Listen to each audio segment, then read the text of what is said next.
When you edit this and produce this, make me tan and skinny. Figure it out. Considering nobody can see you, sure. We'll do whatever you Done. want.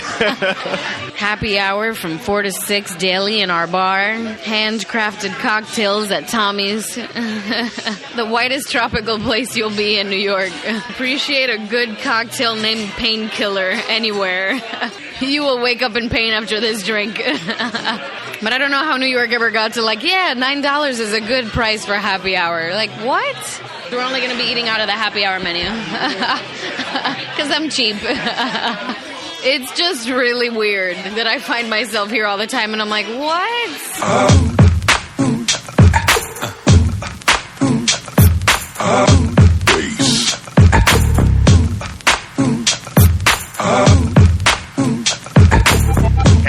You've got yourself something funky.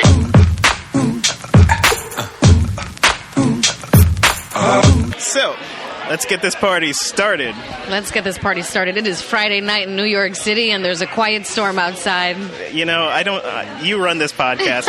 You already got this. You know, nothing I could say would be better than what you No way. could I'm say, sure you've never done as much editing as you will do this weekend. All right, guys. Welcome to another episode of Happy Hour with Friends. My name is Rich, and I am with the one and only Yai Vargas from the Latinista. Very nice. Okay, so Yai, first of all, that's not your full name. It's not. What's your full name? So my full name is actually Jaindi. Okay. Jaindi. And where does that come from? So I actually hail from the Dominican Republic. Woohoo! Yes. And my name comes from Taino tribes, who were the first Indian settlers of the Dominican Republic. So it's a very strong and actually a pretty common name in Dominican Republic. Okay. So I have a lot of friend requests on Facebook from girls named Jaindi coming from the Dominican Republic that want to be friends with some girl in New York named Just Jai. They have the same name. All right. So you're basically DR royalty here. I pretty much am, yeah. And you know what? And my name means princess. Excuse me. Yep. Ladies and gentlemen, you'll see the pictures on Instagram. She looks like a princess. She behaves like a princess in her royalty, that is. Maybe on an island somewhere. Now, were you born there, or were you born here in the U.S.? I was. So I was born in Dominican Republic, and I came over to New York by way of Washington Heights, like every other good Dominican out there. Okay. It's a very common passageway. Washington Heights is very near and dear to my heart, and I came over when I was 3, and so it's really where I started in my roots. Yeah. I started understanding the New York way, the United States way, and I don't even know if it's possible to remember something from so long ago, from over 30-something years ago, but I feel like I remember the plane ride over from DR. I mean, it's like your first, major memory almost. Yeah, it was very magical. It was really, really magical. Do you go back often? I do. I have a lot of family. My mother is one of 10. And my dad is actually one of 21 that we know of. Oh my God. Yeah, my grandfather was busy. So you have a lot of cousins? Do you keep in touch with any of them? I have so many cousins. Yeah. And I'll tell you a funny story, actually. I was in Dominican Republic, somewhere about 12 years ago. I was in the supermarket with my best friend at the time, and we were just going through the supermarket looking for some groceries for that night to be able to bring back home so that my aunt can cook. Yeah. And I was walking down the aisle, and I saw a man about my father's age, and he was wearing a doctor's coat. And I was just so perplexed because I looked at him, and I saw myself, and he looked exactly like my dad. Okay. And I got a little closer. His doctor's coat said Yai Vargas. My dad's initial and his last name. So I went up to him and I was like, hola, yo soy Jaindi, ¿me conoces? Pretty much, hi, I'm Jai. Do you know me? Yeah. And he was like, wait a minute, I think you're my brother's daughter. And I was like, you look so much like my dad. There's no way in the world that I could have passed you up. It was unbelievable. So I ran into this guy that I had never met before that's apparently my uncle that looks exactly like my dad. That's insane. It was pretty awesome. And then he was like, oh, come meet my wife and my kids. They're all in the car. And then they drove us home. And then, I kind of rolled up to my aunt's house and I was like, hey, I met a guy in the supermarket and he says he's my uncle. Oh, my God. I can't imagine having so much family that I wouldn't know all of them. Literally. That's crazy. Literally. I have so many cousins on Instagram. I mean, when you're international, you use WhatsApp for almost everything. Exactly. And so I have a number of WhatsApp groups with tons of cousins in the Dominican Republic. And we're not only in the Dominican Republic. I have tons of cousins in Italy and Spain and Greece, all over. Well, you always have someone to crash with then. Definitely. Definitely. There are Dominicans everywhere. Now, tell me a little bit about this place and how you found it. So we are actually sitting at Tommy Bahama's, a retail/restaurant bar, which you probably wouldn't pick out of the lineup because we're on 5th Avenue right now and 45th Street, right across from the NBA Storm. There are millions of tourists outside, and above this very tropical, very vacation type store that sells bathing suits all year long, and above it is this beautiful restaurant. And this restaurant is vacation themed. Everything on the menu you'll see has a seafood option. We've got coconut. Almost everything has pineapple, basil, grapefruit, citrus, mojitos. It's absolutely delicious. I actually came across this restaurant because a good friend of mine, Kim, actually comes here quite a bit. So every time, almost every week that I'm here, I'll send her a text message and I'll say, hey, Kim, I'm in town. I'm at Tommy's. I'm upstairs by the usual bar. And the great part about this place is that not only does it have really great food, but it's got such a chill vibe. Absolutely. So I don't know if you can hear it, but there's a guy playing live guitar, and it's just really nice, especially in New York City when people are so hectic. I feel out of place, but at the same time, I'm like, this is a nice escape, right, from just the hustle and bustle of New York City. That's pretty cool. Yeah, that's pretty special. Definitely. And as long as the cocktails have coconut and mojito and citrus, you can close your eyes and just forget about the madness that's going on 5th Avenue. Yeah, and I think it's so appropriate that we got these painkillers because I can slowly start to feel the pain of today just going away. It's amazing. This drink is called the Painkiller. If I remember correctly, it's like a pina colada with a splash of orange juice and nutmeg. It's absolutely delicious. wonderful. The pain goes away, but if you have one too many, you'll wake up in pain. So be careful. Fair warning, fair warning. So we've kind of known each other, what? Maybe like really about a year kind of professionally? At least, for sure. Yeah, right? Because it's been over a year that we hung out at our holiday party. Yes. At this place called The Spin, where they had like a whole bunch of different games. And I remember you got into a bathtub. Yes, you heard it here first. Yellow ping pong balls. Yes. I was not alone in that tub. No, you weren't. And I hope that somewhere... There are pictures. Yes, and you will post these pictures because they're amazing. And I do have pictures somewhere on my cloud. I do not promise anything. That was awesome. Yeah, that's bribery pictures right there. Yeah, that was really kind of the first time that I feel like people really let loose. So at least that's where I feel like we kind of really started getting, just familiar with each other, right? Fast forward, you are actually the founder of Latinistas, which is a professional network for women and Hispanic women. Yeah, exactly. And you've been doing all of this stuff like in the background outside of your day job. Not only that, you're always going to these networking events. You're so career driven and ambitious. Instagram, Facebook, LinkedIn, a little bit of everything. And I'm just like, God, when does she sleep? I don't. Yeah. Actually, I do. I sleep in on the weekends. It felt just like one day I woke up and there you were, and boom, you're doing all this stuff, and all of a sudden we're like hanging out more frequently. So I don't even remember how that all got started. I know. I'm glad though, because you've been such an amazing component of helping me get my story out there. I mean, the skills that you have with your photography, with your videos, the storyteller that you are helps people like me that don't necessarily have the time to focus on creating the story and putting it out there. Yeah. I swear I didn't pay her to say all of that. No, not yet. I'm waiting though. Damn. All right, start writing that check. No, but for real, I really appreciate you because there's people, that haven't yet figured out what they're really good at, and I know that I'm good at helping women understand where their true skill sets are and how to empower themselves and how to understand how to articulate themselves when it comes to their career trajectory. Yeah. That's really what I'm good at. Yeah. I love working with women and just helping them understand that they're meant for so much more than what they think they're capable of. Yeah.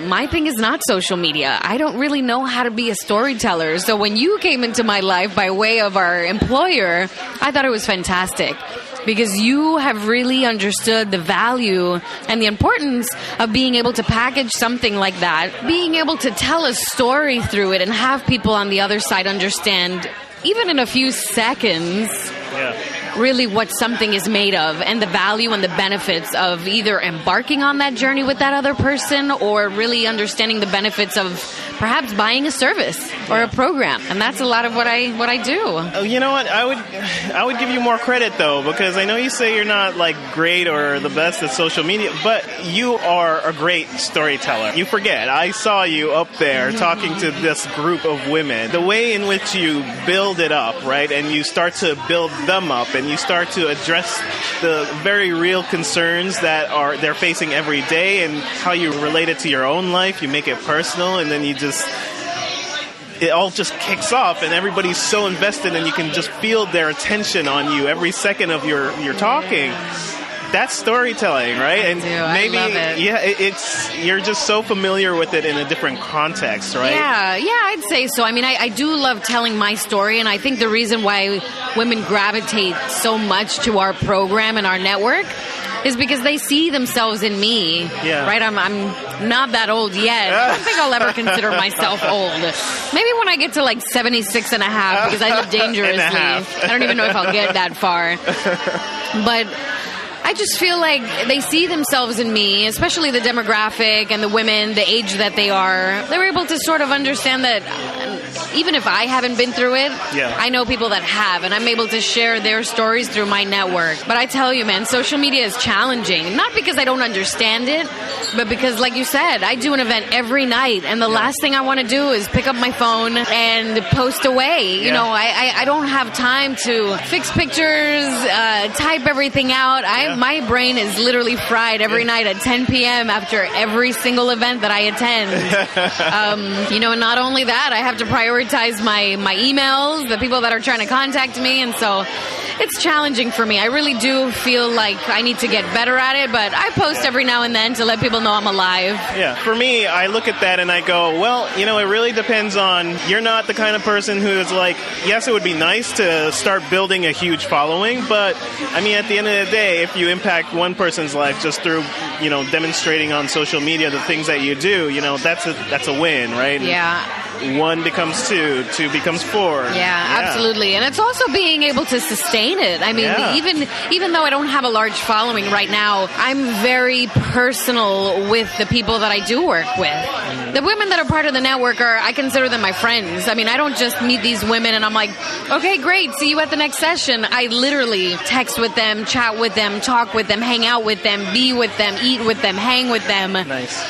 If I had to keep up with more people in my network on a larger scale, I don't think I could do it because I'm really more about quality than quantity. I don't believe in having hundreds of thousands or even thousands of followers. I wouldn't be able to dedicate the personal attention that I really love. I don't want people ever to look at me as someone on stage that just drives a program, and I don't want people to see me as being none other than my genuine self. I want people to be able to pick up the phone and say, hey girl, I had an issue today at work. I really need your help. What do I say to somebody who's been harassing me? Or what do I say to someone who just doesn't understand what I bring to the table? Yeah. I want to be able to do that. I don't want people to be like, oh, talk to her people to get through to her. Yeah. In doing that, do you find that maybe you have to create boundaries sometimes? Do you ever have to compartmentalize, like, this is work and this is my personal life? You know, it's interesting. I haven't yet. Okay. I probably will have to once the network gets bigger. But I really do have everyone's cell phone number. I mean, if you looked at my phone, it's like... Sure. That's why I always keep my phone on mute, because I literally go crazy when I hear it dinging every second. I think I will have to in the future once it gets too much or too big. to keep connected to. Yeah. But right now I love being able to just be like, hey girl, what's going on? Where have you been? I haven't seen you. I'm watching you. Okay. I see your profile. What are you doing on LinkedIn? I saw that article you posted. You forgot to add a picture. So, what made you just say, this is what I want to be doing Yeah. with the rest of my life? Gosh, it's almost been about 5.5 years. And I started this network for Latina professionals because I was attending some really high-profile conferences that work was paying for. Okay. And I met a lot of women that were my age and maybe even a little bit older that were attending these conferences but paying out of their own pocket. And to me, I was sort of like, gosh, you paid like $300 a night for the hotel to be here. Registration for the conference alone is $1,800. Most of the food is usually included, but we go out every night, right? And depending on where the conference is, there are always activities or entertainment. And so I started thinking like, wow, these women are working in big corporations. And the corporations either don't see the value in providing these professional development conferences for these women, or, which is a lot of the majority, these women don't have the courage to, number one, ask their employer or even tee up the conversation about why their employer should be investing in their professional development. Because at the end of the day, the employer is benefiting from everything that this employee is learning at these conferences. Yeah. And so I was sort of beside myself as to how these women were digging into their own pockets and paying for these conferences. And I was like, no, I've got to create a group where I can share some tips on how to have that conversation with your employer, how to ask for that money, and really set it up in a way where, look, I'm going to be attending this conference, and it's all going to come back to the team because I'm going to debrief you. You're going to learn everything that I learned, and I'm going to tell you how perhaps maybe next year we can all go, or how it could have been better. So that sort of lit the fire under me, and I've got some really great role models that I tap into to be able to empower these women. So it's definitely not about me, but I've got a really great network of people that I can call upon that encourage these women to just step into the game and be like, no, I deserve this. You will pay for this. And if you're not going to invest in this, then you know what? Maybe you don't envision much for me here at this organization. Yeah. You have to know your worth. So then when you're not so on, because you are very on, what do you do? Yeah, man, I'm tired. I mean, I feel like sometimes I think physically, yes, I'm tired, but I've always had this inner energy that always kept me going. Yeah. Like just having a conversation that's colorful and creative and dynamic with someone that I don't know. Like, I know that your parents probably tell you all the time, don't talk to strangers. It's my absolute favorite thing to do in the world. Oh, my God. I must message about 20 to 30 strangers a day on LinkedIn because I just love talking to strangers. I get on the phone in like 5 minutes with a complete stranger halfway across the world just because I just find it fascinating to learn about what someone else is doing and how I can figure out how to be of help to them. I think it's just so cool. I literally just like lay it all out on the line and I'm like, hey, this is what I do. What can I do for you? It's all about reciprocity, right? So you put it out there and then the person's like, okay, that's really cool. Here's what I do. I can actually do this for you. And it's tit for tat kind of thing. So it's pretty cool. Absolutely love talking to strangers. And sometimes I write them off. Some people have, you know, sort of backed me in a corner sometimes. And sometimes they'll trick me. So, for example, when someone reaches out to you on LinkedIn and it's like super genuine and they're like, hey, I see all the great work that you're doing. I'd love to connect. Why don't we get on the phone? And I'm like, that's cool. I, number one, connect with them. I review their profile. I see if there are points of intersection where I can say, all right, I see myself helping this person and X, Y, and Z. I'm going to ask them about this. And it looks like they're connected to this person that I need to meet. All right, I'll take the conversation. But sometimes, and it actually happened to me this week, but I'll tell you how I spun that.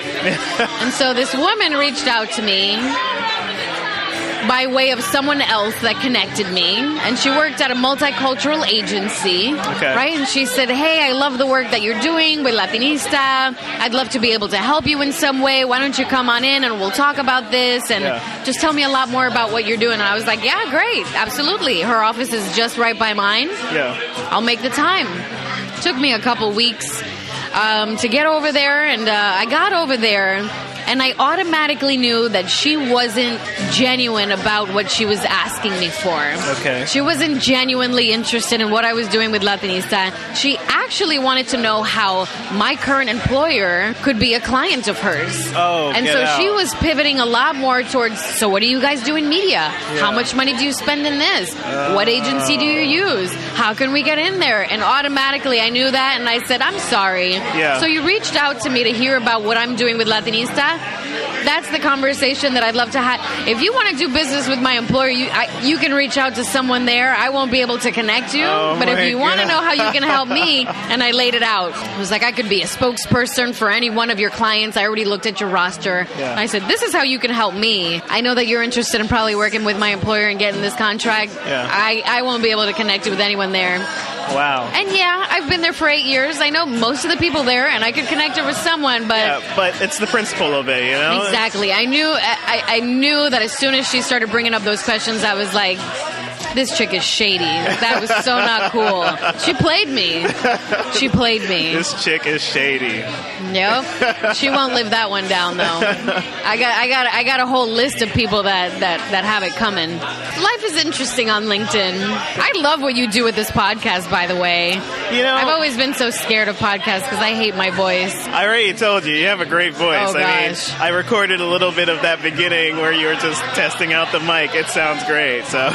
No, it gets better after 1 or 2 painkillers. It does. All right, stay tuned. We're going to have 1 or 2 more painkillers, and we'll see how great this podcast gets with Jai. I haven't listened to many podcasts, but what's like the most popular out there? I don't know much. It depends. I mean, I like listening to a lot of the ones produced by WNYC, you know, like Freakonomics or I heard of that one. Well, they have that book, so I guess they have a podcast. Yeah, and they do it really well. I mean, they started off in radio, so they really know how to get a listener's attention.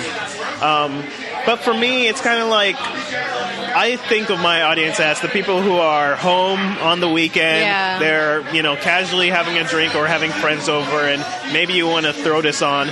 If you're a commuter, that's cool too. Like, you know, you're going to work, it's dreary, you're 9 to 5, and you want to just laugh the shit out of your commute because people are having a drink somewhere in a bar and you're listening in on their conversation. In the madness of New York City. Exactly. So, I mean, I'm still sort of walking that fine line, determining really what I want this to be. Yeah. But the feedback that I've gotten so much right now is that what we like about it is that it's the people you bring on aren't like these like authorities on something, and you know, they're completely relatable, you know, and just normal ass people. Exactly. It's like you hear them talking about their struggles and their ambitions and traveling, you know. So I love that, and I take part in a lot of panel discussions. I was at one last night, and it went really well, but sometimes they're so structured, right? So they send me the list of questions. They tell me exactly which questions I need to prepare for. Yeah. I prepare my answer. You know, and I have to say, I go to an event almost every night. And when I'm at those panel discussions and I'm in the audience, I'm just so bored out of my mind because it's so scripted. Yeah. And there's no interaction. There's no time for me to be like, oh, yeah, I agree with that. Let me raise my hand and say, like, what I think about that particular question or topic if I'm in the audience. So sometimes they're just too scripted, and just by the time they get to the Q&A, it's like an hour after the event has gone on, and you're so tired, so bored, so disconnected that you're like, can I just get out of here? So I love the fact that this is just a free-for-all, and it's just chill. So maybe one day we'll be recording this at a Tommy Bahamas in Hawaii or something. Right now it's kind of like, okay, these are all my friends in the New York area or who are visiting from other places, but in New York. Yeah. I would love to take this on the road. Like I'm planning on traveling at the end of March. I want to do a podcast. Oh my God, you're going to London. Yes. Why not I would do challenge this? you to meet a complete stranger online and my set up a God. podcast interview while you're there. Okay, Maybe I'll hook you up with my cousin. He's got some great content. nice. Does your cousin speak with a British accent? Not yet. It's like a Dimina British. Diminish. What does that even Diminish. sound like? Diminish. Dominican. That's Yeah. funny. You'll love it there. I've never been to London. People love it. Everyone that I speak to, they're like, you think you don't like it, and then when you get there, you're like, wow, this is really cool. Yeah. But I'm such a, I like going on vacations that get me out of my comfort zone. I don't want to speak the language. Yeah. You know, some of my vacations I've been like, Machu Picchu was amazing, and I'd probably go there again. Okay. But I feel such a comfort level being able to speak the language that for me it's like I feel like I'm in my You're not on backyard. vacation, I'm yeah. like, what is this? This is normal. Yeah. Actually, even when I went to Africa, I went to Tanzania Nice. and When was Zanzibar, this? and everybody's speaking English. Like, hey, what's up? Do you know Yeah. Obama? Like, what's up with Oh, you Beyonce? know And I Obama. was like, I'm what? You're not best friends with them? I mean, come on. Not anymore. Ever since he been left a the minute. office. I like going to places where I'm outside of my comfort zone and I can actually challenge myself. Yeah. But it is kind of tricky too because I've been to France and I Okay. didn't know the language and I was like, damn, can I Yeah. just get some fries? Yeah. Like, what's up? Can I get some frites? There you go. No, I don't want any. You know Can I? something. Oh my god, my biggest pet peeve about France. Like, I like France, but when I was there, it was November and it was raining. My biggest pet peeve, like, I'm an avid coffee drinker. Okay. Like, I'm like latte VIP. Yeah. Like, when I walk up into Dunkin' Donuts, they know me. They know- They They know got your me. order They're ready. like, hey, girl, what's up? Here you go. You want like, one or two you're this good. time? And when I was in France, they have this small ass coffee, and I'm It's like, called an espresso. yeah, that doesn't work for me. Like, give me 7 of those. And so I would literally hand gesture, give me very big coffee, tall coffee, the Grande. biggest coffee, all of the coffee.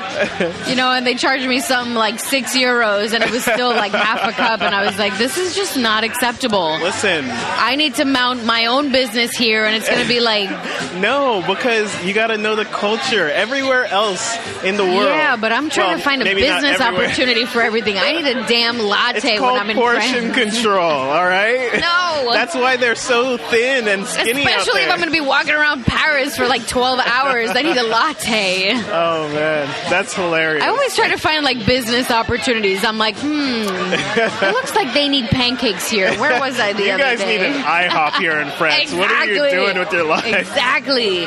These Americans they're an interesting species, man. I'm going to tell you, don't hate on IHOP. They got a lot of clout. When you're an American and you're in like Zimbabwe and you're in a pinch and you're like, damn, I just need some like normal ass regular food As from she the slams States. her hand on the table. Yeah.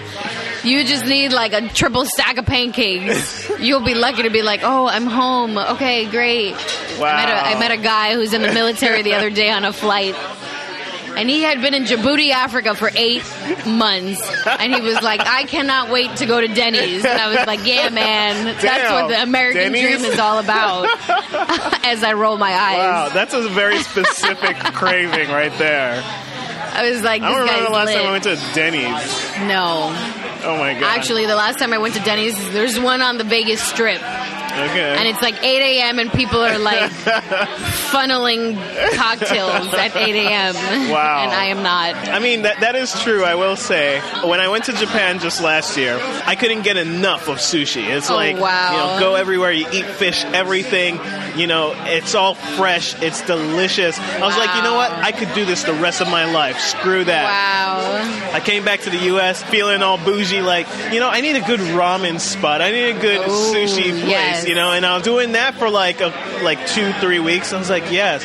And then something just switched off in me. I was like, fuck this. I need a triple-decker burger No with some way. fries and a shake on the side. You called the king. You were like, yo. Yeah, like, you got to hook me up because... Actually, we work across from the original Shake Shack, so I hope you went there. The one in Madison Square Park. Oh, yeah, okay. So I've done that a couple of times already. Yeah, for sure. That's the original one.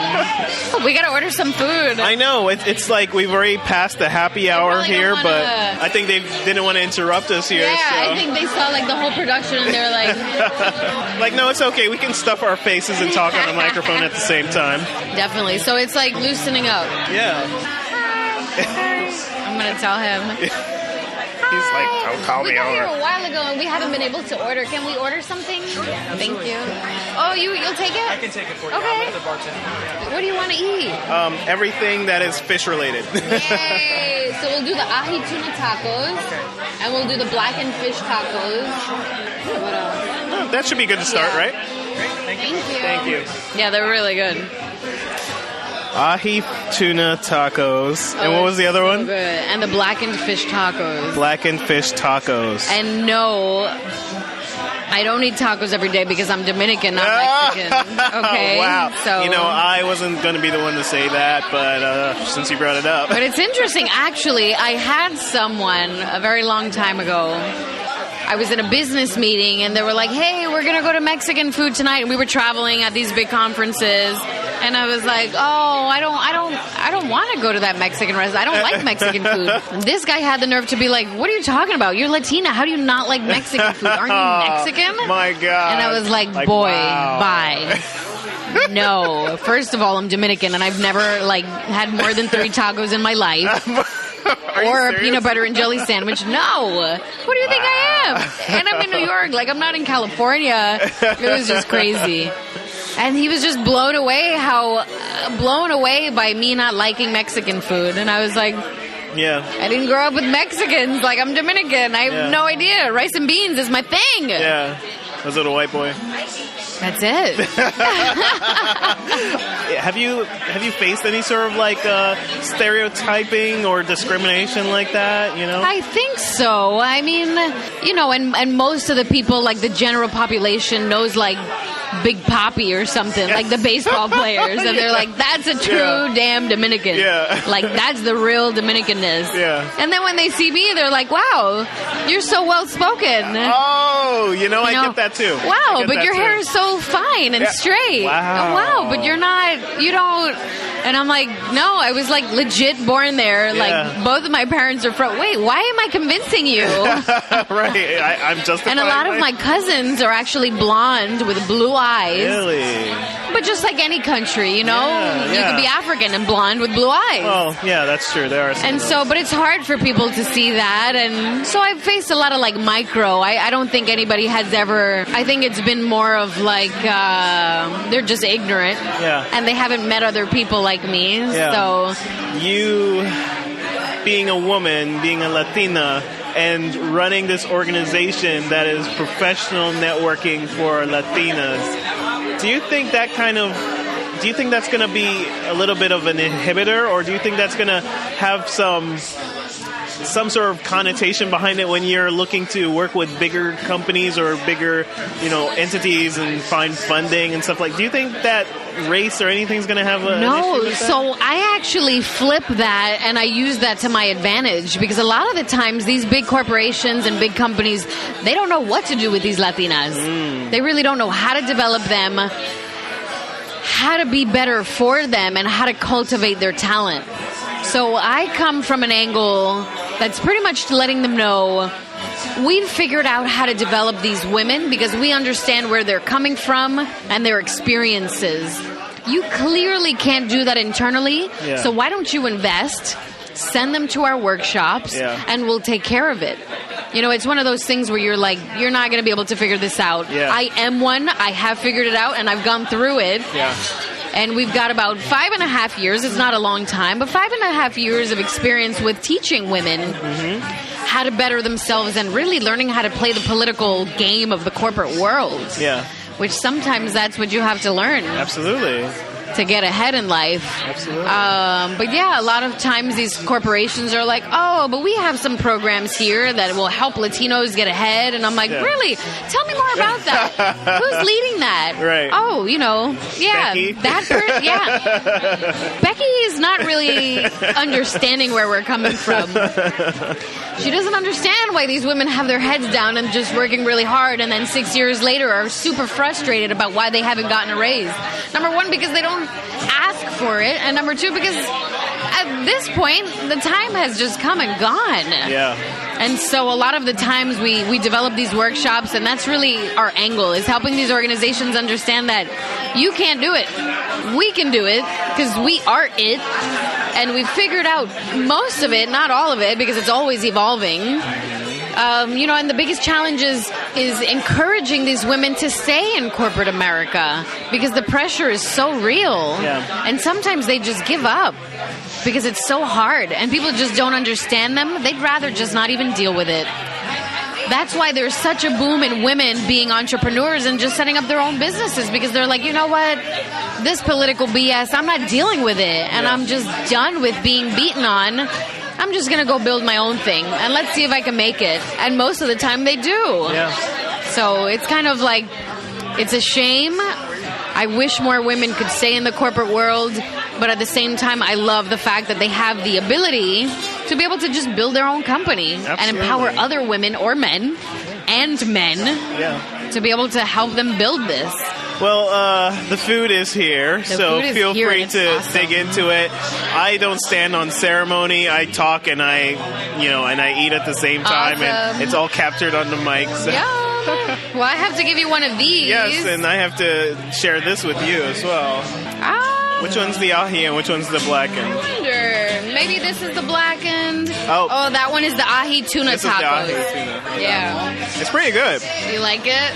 Yeah, I love it. So fresh. Describe it for me. The flavor, the taste, the texture. I'm not a huge fan. I mean, I do like spicy food, but my tolerance is not as great as many other people out there. There's like a specific zing to it. Okay. So it's not strong, but it's potent enough to keep you interested. But they've got some tomatoes in there. They've got some basil in there. I think they've got some relish in there. I don't know what it is, but it's pretty good. And I wouldn't call this spicy. It's like a comfortable spice. Yeah, it's like a tang. Yeah. It's good though. It's really good. It's pretty good. Yeah. It's not an uncomfortable. I don't understand those people that go to like those wing spots and they're like, yeah, let me get like Give the me 27. fiery ones. Yeah. Let me get level 9. And then they're like sweating and throwing up at the same time. It's like, what's wrong with you? Why would you do that to your body? How do you even enjoy a meal when you're like sweating profusely and throwing up almost at the same time? It's like, really? Is this enjoyable to you? Don't do that. I will say, back home, we definitely do have those meals where you start breaking out into a sweat. Goodness. You gotta have your handkerchief with you. That's serious. And in the so Ghana good. heat, the Ghana heat is no joke. The heat on top of that is... What? That's insane. So what, if any, what would be your motto for life? You know, I say this a lot. It's not that serious. Some people are so stressed out and so bogged down by the pettiness of either of the corporate world, of the politics, of what's going on that you think is so big with either your relationship. The most important thing in life is your health. If you don't have your health, you're going nowhere. Yeah. And so most of the time I'm thinking, when people are stressing out, I'm like, it's really not that serious. Yeah. Unless it has to do with your health, it is not that serious. Have you ever gotten to a point where you're just like, why am I doing all of this? Why am I working so hard? Why am I pushing myself so much? Have you ever gotten to that point? Everything that I do, especially with Latinista, it all comes from a place of just pure joy, of just pure wanting to be happy. And even if it's not successful in many people's eyes, as long as I'm having fun while I'm doing it, that's really all that matters. A lot of people are like, you're not making any money. Where's your business plan? What's going on? And I'm like, no, because what if I was making money and then these people didn't like me? What if I was making money and I wasn't happy? And so to me, I don't know if it's a good thing or a bad thing, but I just don't take things so seriously. They don't get me down. They don't weigh me down. Yeah. And some people, it bothers people because they're like, this is really important. How could you not be upset? And I'm like, I'm good. I don't, I'm not stricken with a debilitating illness. I'm good. And so I don't know. I've never, and I've met some people with some amazing work ethic. I mean, people that just don't stop and don't sleep for someone else, though, right? And that's when I started thinking to myself, like, what is all that for? Imagine the amount of energy and passion that you could pour into yourself and developing yourself. How amazing would you be? And so I sort of always keep that in perspective and just work on myself and just worry about being happy. I've been in a position where I've made a lot of money, but I didn't want to walk into that office. And it was just absolutely the worst feeling in the world. And no money in the world was going to make me stop crying that day. And so I said to myself, no, there's something else to this. And so I try to keep that in mind. And I have a lot of really great friends. So if I ever needed a place to crash, they've got some big houses. That is one of the best responses to that question I've ever heard. Jai, thank you so much. Thank you so much for having me. This has been such a blast. My first podcast. All right, guys, it's been another episode of Happy Hour with Friends. This is Rich, and I've been talking to Jai, and this is episode 10. Thank you for tuning in, and I'll see you later. Bye. Bye.